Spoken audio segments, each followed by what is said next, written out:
Good morning student. आज हम क्या करेंगे, प्रवसन के परिणाम। ठीक है, तो प्रवास क्या है, वो प्रत्यक्ष रूप से जो प्रवासी का जो जहाँ से वो प्रवास कर रहे हैं, मतलब उद्गम स्थान और गंतव्य स्थान, इन दोनों पर क्या करता है, असर डालता है।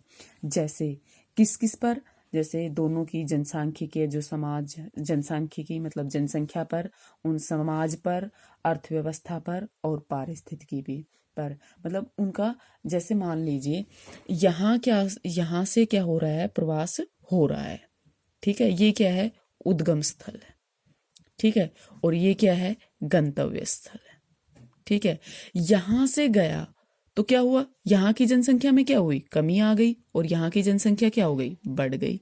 ठीक है, तो ये तो जनसांख्यिकी पर। समाज, अब देखिए यहाँ क्या था, अब आप गांव और शहर को ले लीजिए।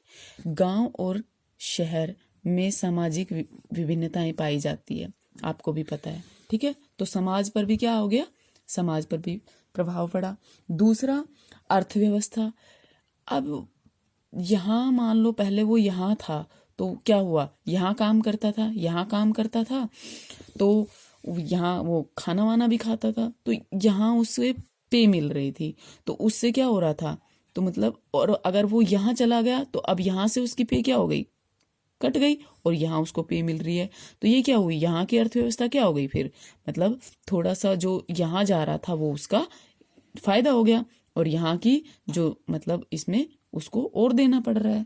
ठीक है, पारिस्थितिकी तो आपको पता ही है, जब भूमि पर दबाव बढ़ेगा या पर्यावरण पर प्रभाव पड़ेगा तो पारिस्थितिकी संतुलन जो है वो उस पर तो असर पड़ना ही पड़ना है। तो जो जनसंख्या की प्रवसन है उस पे विशेषज्ञों द्वारा ये कहा गया कि जो प्रत्येक प्रवासी होता है वो अपने उद्गम स्थान का कुछ हिस्सा, अब देखिए यहाँ पर इसकी संस्कृति अलग थी। ठीक है, और जब वो यहाँ जाएगा तो यहाँ की संस्कृति क्या है, अलग है, तो वो कुछ तो अपनी संस्कृति को भी यहाँ पर असर डालेगा और यहाँ पर भी क्या होगा, इस संस्कृति को भी अपनाएगा। फॉर एग्जाम्पल अगर हम पंजाब और हरियाणा की बात करें, ठीक है, पंजाब और हरियाणा, ठीक है, तो पंजाबी लोग जब यहाँ जाएंगे, हरियाणा में आएंगे, तो हरियाणा का जैसे है संस्कृति, हरियाणा की संस्कृति अलग है, पंजाब की संस्कृति अलग है।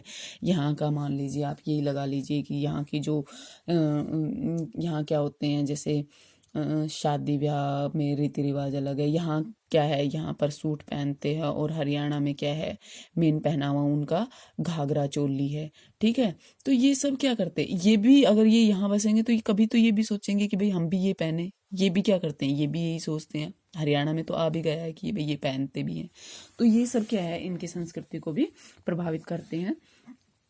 अब प्रवास के कुछ प्रमुख जो परिणाम निकले हैं वो निम्नलिखित हैं। भाई एक तो क्या होता है, संसाधनों का क्या होता है, संसाधनों का पुनरावंटन। क्या होता है, संसाधनों का पुनरावंटन। ठीक है, मान लीजिए, देखिए उद्गम स्थान से गंतव्य स्थान पर गया व्यक्ति, ठीक है, तो वहां पर उस जनसंख्या क्या हो गई, बढ़ गई। ठीक है, जनसंख्या बढ़ गई, परिवार की संख्या बढ़ गई, और इसमें क्या होता है, रचनात्मक और गुणात्मक दोनों ही परिवर्तन होते हैं। सामान्यतः लोग क्या करते हैं, अधिक जनसंख्या वाले क्षेत्रों से जहां पर अपर्याप्त जनसंख्या होती है वहां उस क्षेत्रों में प्रवास करते हैं जहां पर संसाधन का आधार जो होता है वो बेहतर होता है, मतलब संसाधन अधिक मात्रा में होते हैं। क्या होता है, जैसे मान लो, इसको थोड़ा ऐसे समझना, जैसे यहाँ पर दो रोजगार थे, ठीक है, दो रोजगार के अवसर थे और दो ही व्यक्ति थे। ठीक है, नहीं सॉरी, तीन व्यक्ति थे, तो वो दो रोजगार के अवसर इन तीनों में बटे हुए थे। यहां से एक व्यक्ति पलायन कर गया, प्रवास कर गया, तो अब ये जो दो रोजगार है ये इन दोनों में बट जाएगा। आ रहा है ना समझ में, क्या समझाना चाह रही हूँ कि अंतर कैसे आता है।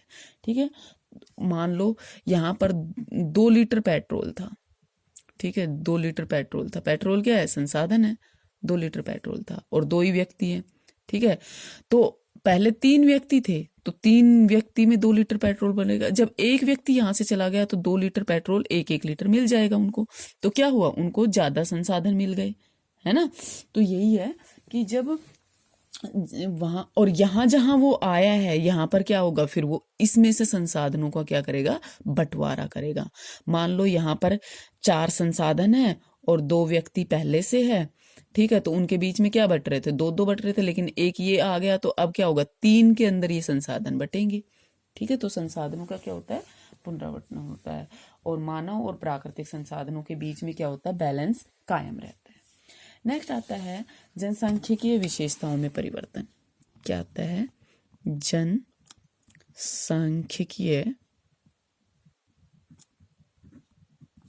विशेषताओं में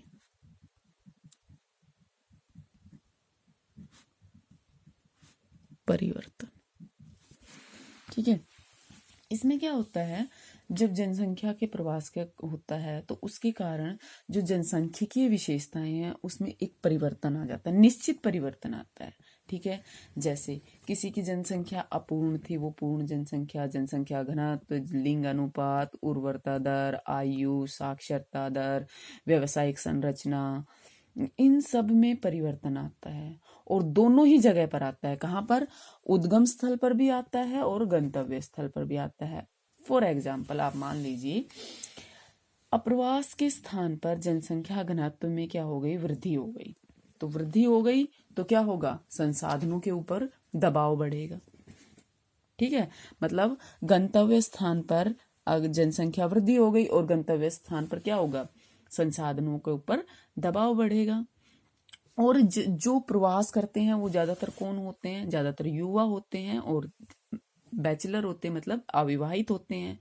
तो जिसके कारण क्या होता है, जो गंतव्य स्थान है यहाँ, इसकी बजाय यहाँ पर क्या होती है, उर्वरता बढ़ जाती है। मतलब अब वो यहाँ शादी करेगा तो यहाँ उसकी क्या होगी, फैमिली बन जाएगी।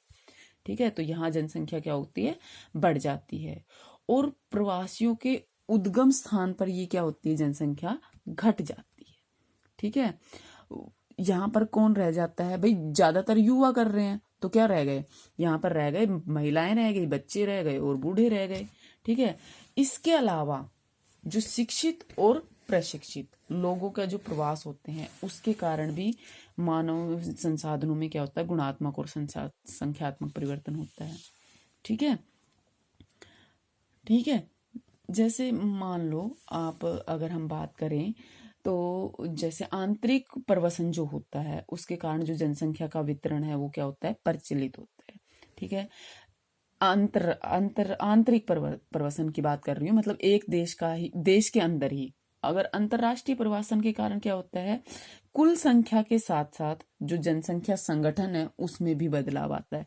भाई यहाँ तो मान लो एक देश में ही हो रहा है, तो ये आदमी यहाँ से यहाँ आ गया तो देश की जनसंख्या पर तो कोई असर नहीं पड़ा, हाँ, लेकिन इस राज्य की जनसंख्या पर असर, लेकिन देश की जनसंख्या पर तो असर नहीं पड़ा। लेकिन यही व्यक्ति जब दूसरे देश में जा रहा है तो दोनों की जनसंख्या पर, यहाँ पर जनसंख्या में क्या होगी, कमी होगी, और यहाँ पर जनसंख्या में क्या होगी, वृद्धि होगी।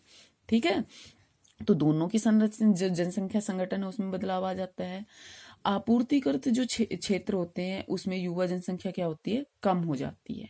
ठीक है, और जहां प्राप्तकर्ता क्षेत्र होता है, मतलब प्राप्ति के ज्यादा अवसर होते हैं, वहां युवा वर्ग का जो अनुमान है वो क्या होता है, बहुत ज्यादा बढ़ जाता है।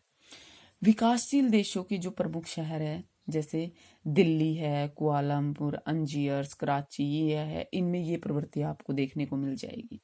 ठीक है, कैलिफोर्निया की अगर हम बात करें तो कैलिफोर्निया कैसा है, विकसित क्षेत्र है, और वहां पर जो युवा वर्ग के प्रवासी है उनका विशाल अनुपात पाया जाता है। क्यों, क्योंकि वहां जो सिलिकॉन वैली है जो सूचना प्रौद्योगिकी के क्षेत्र के लिए प्रसिद्ध है, और बेहतर वहां पर क्या मिलते हैं, रोजगार के अवसर मिलते हैं। अगर कुछ एक मामलों की बात करें तो प्रवास जो है वो लिंग चयनात्मक भी हो सकता है। जैसे उत्तरांचल और केरल जैसे क्षेत्रों में क्या होते हैं, महिलाओं का उच्च अनुपात है। क्यों, क्योंकि वहां पर क्या होता है, अधिकांश जो पुरुष है वो क्या है, रोजगार की तलाश में कहाँ चले गए, बाहर चले गए। ठीक है, नेक्स्ट जो परिणाम है वो हम नेक्स्ट क्लास में करेंगे। Thank you.